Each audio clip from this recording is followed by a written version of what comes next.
Welcome to Calibrate Conversations, a podcast about embracing God's standard for sexuality. I'm your host, Brady.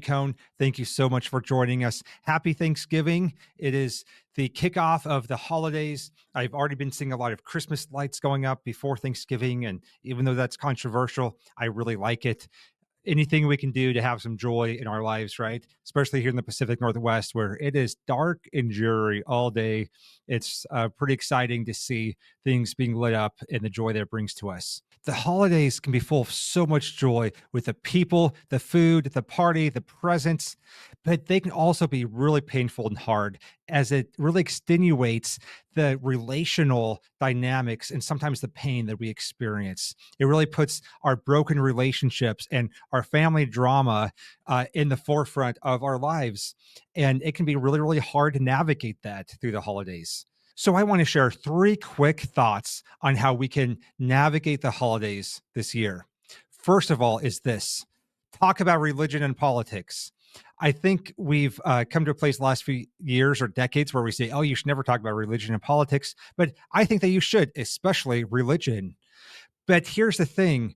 When you talk about religion and politics, what matters is what you say about it. Are you talking about religion in a way that is sharing gospel hope with those around you? As you sit around the Thanksgiving table eating turkey and scarfing down, all the pies and cakes, what are you sharing about religion? Are you sharing about hope in Jesus? Are you sharing about what God has done in your life? Are you caring well for the souls and the hearts of every person around the table? That's the type of religious conversation we should be having, a conversation that draws people in to Jesus.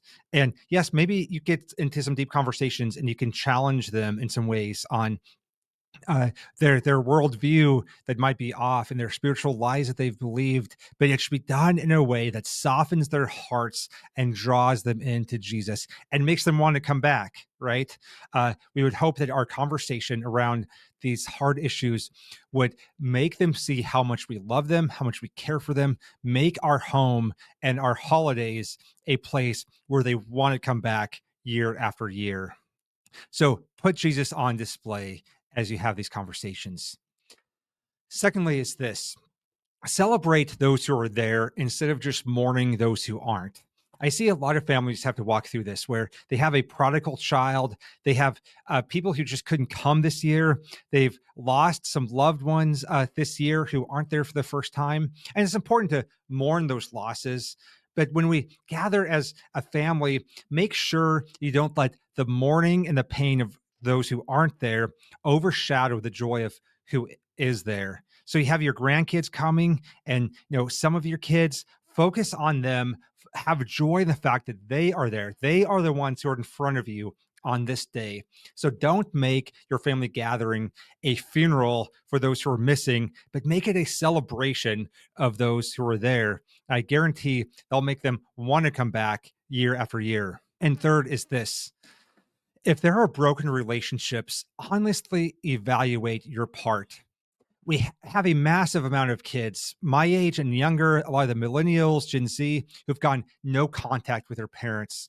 And my heart breaks for those situations. I walk alongside a lot of those parents and I mourn with them. And it is absolutely painful for what they are going through. And I think that most of the time, as I look at both sides of those situations, because sometimes I'm also walking alongside the kids who have gotten no contact. Sometimes there are valid reasons for going no contact. Sometimes there's been sexual abuse that's been unrepented of, and showing up with your young kids would be putting them in danger. But I think that more often than not, there is a movement in our culture that is going no contact with their parents for very invalid reasons. Everything is labeled as toxic and unhealthy and abusive. And if you have a disagreement or you have a different view on politics and religion and sexuality, then your parents just are toxic people to be around and you have to protect your kids from them. And so I think that so many of these situations are tragic, and that is such a heavy burden for parents to carry. But I think it's always important for both sides to evaluate honestly what is happening in their hearts, what is behind the current situation. Because sometimes I do walk along parents who are really unrepentant of their kids and they refuse to listen to their kids' side and evaluate the reasons why their kids might not want to be around them. And then on the other side of it, I walk alongside millennials my age who have gotten no contact with their parents. And I think that they're wrong. And I think that they are um, putting on their parents blame for things that they shouldn't be blamed for, that they're many times rewriting history and rewriting things into their childhood that just weren't there. And so in any of these situations, uh, we tend to put ourselves in an echo chamber to where our own side is validated, right? And so parents tend to listen to things on the internet that completely validates them and makes it sound like nothing is could ever be their fault. And then the kids listen to their own echo chamber on the internet that makes it sound like, oh, you are completely right. Go no contact. Your parents are toxic.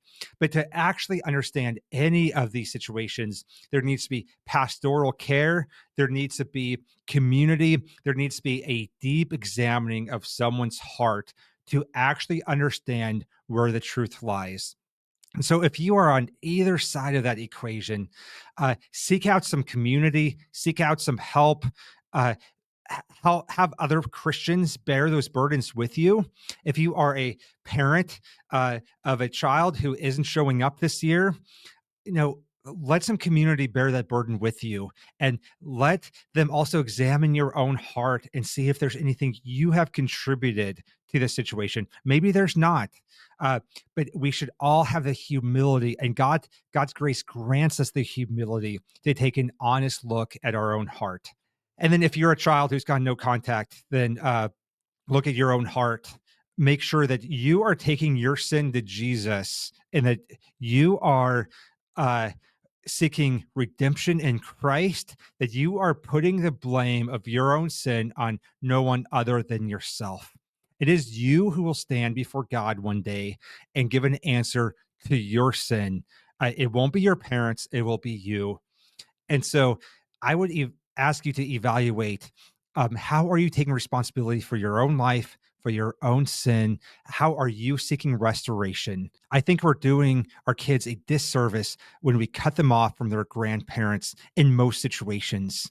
And so let's evaluate. Let's die to ourselves some and uh, and go visit them. And the specifics of every situation are so different. I was just talking to a close friend the other day, and he's not spending the holidays with his parents because he has 4 young kids and his parents live across the country, and they always expect him to pack up all 4 kids, all 6 of them, and fly across the country. It's like, no, we're at a stage of life where our parents, if they want to see us, they need to come see us.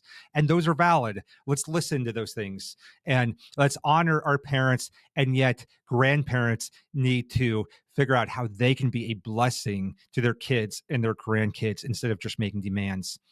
Every one of these situations is different and requires pastoral care.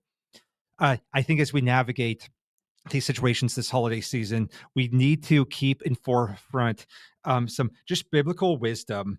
One of the verses I talk about a lot in ministry is Ephesians 4:29. It says, "Let no corrupting talk come out of your mouths, but only such that is good for building up and fits the occasion, that it may give grace to those who hear."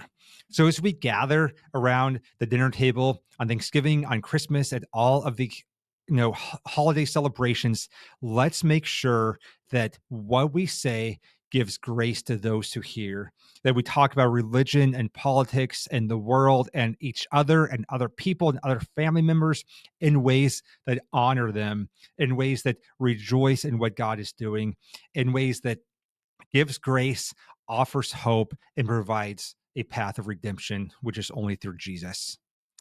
All right, guys, thank you so much for joining us on this episode. I pray that you have a great holiday season.